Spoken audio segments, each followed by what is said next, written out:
জিহ্বার অপরাধ থেকে যেহেতু বাঁচবেন, রমজানের প্রথম রাত শুরু হইলে ইবলিস কিন্তু বন্দী। এখন ইবলিস এখন থেকে কিছু মানুষ তৈরি করে যাইতেছে, আমি তো থাকবো না, তোমাদেরকে কিছু দায়িত্ব বুঝাই দিতেছে। রমজানে এই দায়িত্বগুলো পালন করার জন্য আপনাদের কাছে আসবে অনেকে। যেমন আপনি কোরআন পড়তেছেন মসজিদে বসে বসে, নিয়ত করছেন 3 পারা পড়বেন।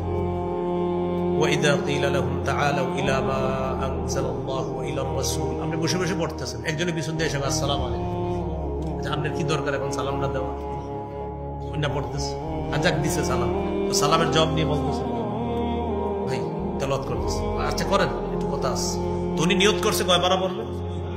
1 পারা পড়ার পরে উনি কোরআন বন্ধ করে বলতেছে ভাই বলেন কি তারাবি পড়ছেন? জিজ্ঞাসা করছি তো কয় রাকাত, এরকম জিজ্ঞাসা। তা আপনি বুদ্ধি করে জবাব দিবেন, বলবেন পড়ছি তো। কেন তারাবি কয় রাকাত পড়ছেন? বলেন না 20 রাকাত পড়ছেন। আপনি বলবেন হ্যাঁ পড়ছি। 8 রাকাত পড়ছেন? বলবেন হ্যাঁ এটাও পড়ছি। 20ও পড়ছেন 8ও পড়ছেন? হ্যাঁ পড়ছি, দুটোটাই পড়ছি। পড়েন না কোনটাই সেটা বলেন। বলবেন ঝগড়া করি নাই। কি করি নাই?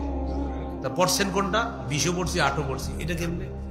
বলবেন 20 রাকাত তারাবি পড়ছি, এটার উপরে সাহাবায়ে কেরামের ঐক্যমত, এই জন্য 20 রাকাত পড়ছি তারাবি, এটা রাতের শুরুতে পড়ছি। আর সাহারির সময় যেহেতু আল্লাহ উঠায় দেয় ডেলি, এই জন্য সাহারির সময় 8 রাকাত তাহাজ্জুদ পড়ছি, এটা নবী সারা বছর পড়তেন 12 মাস, এই জন্য পড়লাম। তো এখন উনি আসছিল আপনার কোনো কারণে কিছু একটা বলার জন্য, আপনি বলবেন 20 পড়ছেন? হ্যাঁ পড়ছি তো। 8 পড়ছেন? পড়ছি। আরে দুইটাই পড়ছেন? জি পড়ছি, আমি আরো 2 পারা পড়বো, আপনি যান।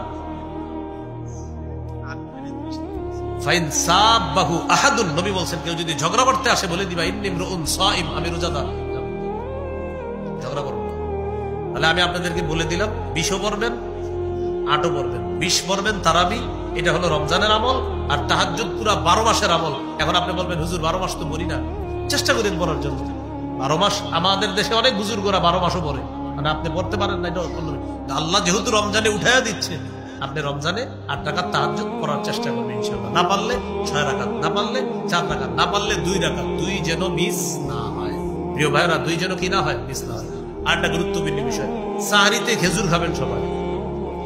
সাহারিতে ভাত তো খাবেন, ভাত, গরু, ইলিশ মাছ, এগুলো না হলে তো হয় না আমাদের। তো সবই খাবেন, কিন্তু খেজুর খাবেন। কি খাবেন? হ্যাঁ খেজুরটা খাবেন, এটা অবশ্যই খাবেন। নবীজি বলেছেন নি'মা সাহুরুল মুমিনি আত-তামার, মুমিনের কতই না উত্তম খাদ্য হলো খেজুর। সাহারিতে খেজুর খাওয়া এটা মুমিনের কতই না উত্তম খাদ্য। তাহলে আমরা খেজুরটা খাবো সাহারিতে, এটা রাখবো। কেন? কোনো কেন নাই, আমার নবী খেয়েছেন, আমি খাবো, এই জন্য। ভালো থাকবেন ইনশাআল্লাহ। রমজানে কেউ যদি কথা বলতে আসে বলবেন কি 100 বার সুবহানাল্লাহ, কথা বলতে আসে। যদি আরো বলে কথা বলতে চায়, ভাই একটু কিলবিল করতেছে মুখটা, ঠিক আছে 100 বার আল্লাহু আকবার। আরে ভাই পড়ছি তো, আরো আবার বলবে লা ইলাহা ইল্লাল্লাহ 100 বার। তো করার পর আপনার বলবে ভাই মুখ তো চলতে চায় না, আলহামদুলিল্লাহ 100 বার। এরপরে আবার বলবে ভাই কথা বলতে মন চায়, কোরআন খুলে দিয়ে বলবে বড় বড় বুঝে বুঝে পড়তে থাকবে। একটু করে বলবে ভাই পড়ছি ভালো লাগতেছে না, একটু কথা না জায়গা বলবে না, বলবে কথা বলতে বলবেন ঘুমা। কি বলবেন? কথা বলবেন। কেন ভাই? ভাই কথা, ভালো কথাও বলা যায় রমজানে, কিন্তু তুমি কোন ভালো কথা বলার পরে আবার হঠাৎ কি জানি শুরু করো, বিপদ হয় কিনা। আমরা মূলনীতি শিখছি, রোজা হলো জাহান্নাম থেকে বাঁচার ঢাল। এটা ছিদ্র হয় গীবত আর মিথ্যা দিয়ে, মিথ্যা আর গীবত হয় জিহ্বা দিয়ে। এই জন্য তুমি যেহেতু জিহ্বা চালাইতেছো, সুবহানাল্লাহ দিয়ে চালাও, আল্লাহু আকবার দিয়ে চালাও, আলহামদুলিল্লাহ দিয়ে চালাও, লা ইলাহা ইল্লাল্লাহ দিয়ে চালাও, কোরআন দিয়ে চালাও।